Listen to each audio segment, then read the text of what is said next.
May Sinner Greens na naman tayo. Kakarating lang ng inyong auntie galing sa work. Nagbisikleta ako from Bel Air, Makati. Kakarating ko lang, kakapasok-pasok ko lang. Iinom tayo kaagad nito habang hindi pa tayo kakain. Para mabusog na kaagad.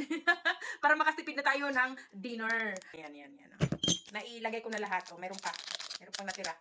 Lalagyan natin ng water. Yan, lagyan natin ng water. Sorry, yung water ko mayroong apple. Cold water ang gamit natin, guys. Cold water. This is vegetable and fruit dietary powder supplement.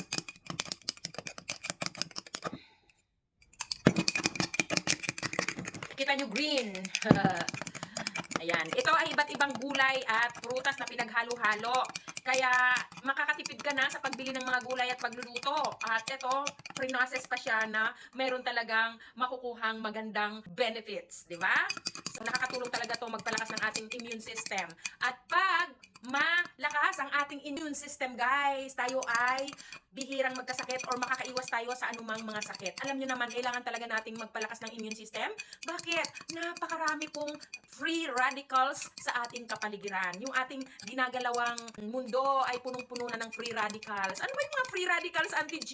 Well, yan yung mga usok, yung mga nalalanghap natin, whether it is sa sigarilyong ikaw mismo yung naninigarilyo or mas malala yung passive smoker. Sino ba yung passive smoker? Yung mga hindi nagsisigarilyo na nalalanghap lang yung smoke ng mga naninigarilyo.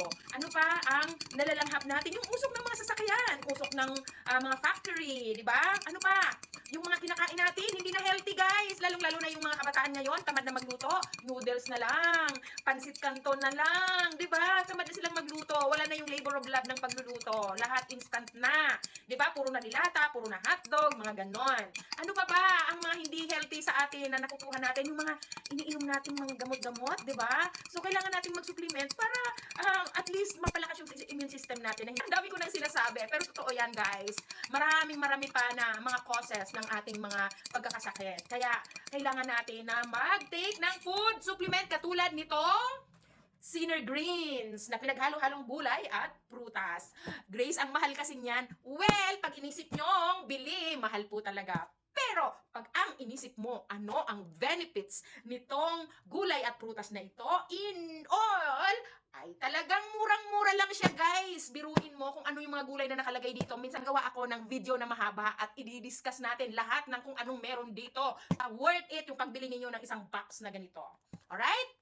I-check out lang natin yan dyan sa yellow basket. Ngayon na, huwag nyo ilalagay dun sa inyong add to cart kasi hindi makakarating sa inyo. Make it check out sa yellow basket. Come on. Dali na. Para matikman nyo na. Ang lasa nito, medyo manamis-namis. Pero huwag kayong mag-alala, hindi po sugar yung nandiyan. Sweetener lang siya, hindi siya sugar. Kaya healthy po talaga siya. Grace, nakakagamot yan. Paalala, hindi po ito gamot. Food supplement lang po ito. Food supplement. Hindi po siya gamot. Alright? Ang iba kasi akala nila gamot, hindi po ito gamot.